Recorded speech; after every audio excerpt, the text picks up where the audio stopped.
Coventry City vs Watford. This is my preview for the game. If you're excited, leave a thumbs up on the video. Let's try and hit 50 likes. It will be much appreciated. And if you're new to the channel and you enjoy EFL Championship content, or you're a Coventry City fan like myself, don't forget to hit that subscribe button. We're trying to hit 500 subscribers by the end of the year. I believe we can do it. I mean, if you want to be a basic person and look at the league table, if you want to be a basic person, let's look at the league table. Watford are 12th, Coventry are 1st. Should be a win, yes? Well, it's not going to be that easy. Watford, they are the 4th best in the league with their form going into this game here, recently winning against West Bromwich Albion midweek 2-1. We're currently the 4th best team in the Championship at home, picking up 3 wins, 2 draws. Of course, that's 0 losses because we're invincible, baby. Scoring 13 goals and only conceding 2. Well, Watford, their away form this season is actually rock bottom. They sit 24th in the league. They haven't won away from home so far this season. 2 draws, 3 losses. They've scored 3 away from home, but they've conceded double that. But like I mentioned before, the last 5 matches is the key stat to look into this game. They're 4th best in the league. 3 wins, 1 draw, 1 loss compared to Cobb's 5 wins, 0 draws, 0 losses. And that game we played against Portsmouth does show teams that we are not indestructible. They can score a goal, they can score a scrappy goal if they want to. They just have to get our defense a little bit more than what they're doing. Because this season so far, I feel like a lot of teams are showing us too much respect in certain instances. They see Coventry, they see them top of the league,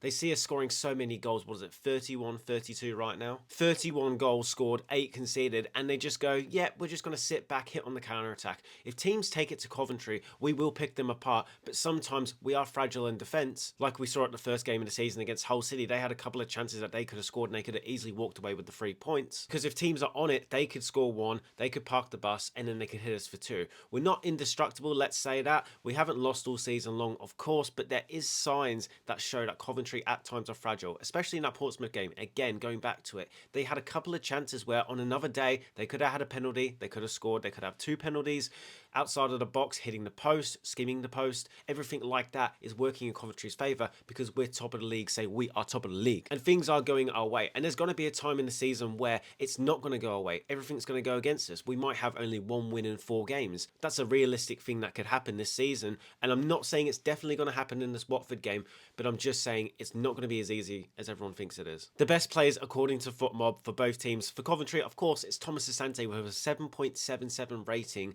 8 goals, 3 assists, 11 matches played, with an expected goals of 6.2. That is just outrageous. He was nothing last season, Brandon Thomas Asante. A lot of people would have got rid of him for 2 million, 1.5. Now his valuation is probably around 6 million. He is just in the form of his life, and I love him so much. He's putting in the effort, he's getting the kudos. He can play anywhere amongst that front 3 on the left-hand side, up front, on the right, even as an attacking midfielder, which he's done the past couple of games. He's that versatile player you want in your team and you can rely on. Even if Rodoni comes back into the team or Tats starts to show a little bit more and he drops back to the bench, which I don't think is a possibility. You never know what Lampard might do. It just shows that we've got somebody to bring off the bench who can impact the game in many ways. And then the player for Watford is Louisa, who's got a 7.62 rating, 3 goals scored, 2 assists, and 8 games played. And expected goals of 2 as a midfielder is really good, especially for a team Watford sitting in 12th. Looking at the head-to-head record, Coventry have 5 wins compared to Watford's 2, and there's a big 7 draws. The last time we actually lost to Watford was at their ground, which was a 3-2 loss back in 2020. I'm looking at recent games we played against each other, and I haven't seen Watford beat Coventry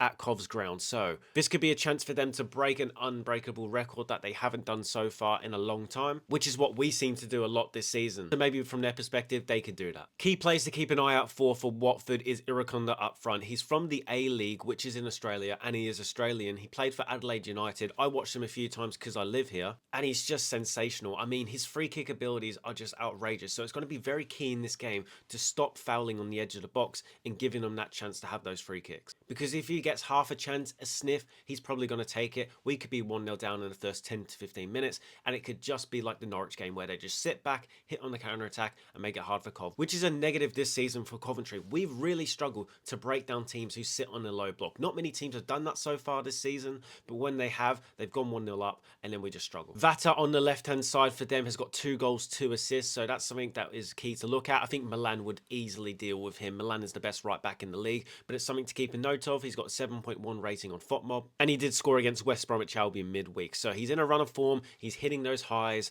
Hopefully we can just neutralise him. We did go to a 3-4-3 in the last game against Portsmouth. Do I see Coventry doing that again? Absolutely not. It's at the CBS. We go back to what we know, our bread and butter. We go to the 4-2-3-1. We start in goal with Carl Rushworth. Of course, right back is going to be Milan. If you want to rest him for this game, which I don't think we should, I can't see Lampard doing that. We have Kane, Kessler, Hayden, who can definitely fill that role. But I'm going to go with Milan at right back. Two centre backs is going to be Thomas and Kitchen, of course. Left back, De Silva. When Bidwell came on midweek against Portsmouth, you could see that drop off. I'm not saying he's a terrible player. I said De Silva got a 6.5 out of 10 for me just because of how good De Silva has been this season. But when it drops to Bidwell, it drops to like a 5, a 5.5, and they got more joy on that left-hand side midweek. So definitely De Silva starts for me. It was good to take him off in that game and get the result against Portsmouth. Two DMs. This is where it's going to change. I'm going to go with Grimes and Allen. Allen needs to come into this team. Brandon Thomas Asante attacking midfield. It works sometimes and sometimes it doesn't. And coming up against a team like Watford, who are disciplined and they've got 3 wins in the last 5 games, we cannot afford to take any chances. We need a midfield full of midfielders. Lampard has praised Allen in post-match interviews and all the time in interviews, saying that he's the guy who just does the work that he asks him to, and he's very happy with that. But Allen has to start in the midfield for me. Give him the time to drop deep. He can play those simple passes. He can make it work. Grimes can do his usual, drop into the holding midfield role. He can create that back 5, drop into it, and then we go from there. The attacking midfielder is going to be Victor Torp. I mean, you could change Victor Torp and Jamie Allen over, but I'm going to put Torp there just because he scored so many goals this season. Defensively, he's good, but I just want him to expand on what he's already done this season, which is score more goals for Coventry. On the left-hand side, I'm going to go Mason Clark. On the right-hand side, it's going to be Brandon Thomas Asante, and Haji Wright comes back into the starting lineup for Ellis Sims. And that's not dropping Ellis Sims because he did anything terrible. I gave him a great score in the last game, but we knew what we were doing in that game against Portsmouth.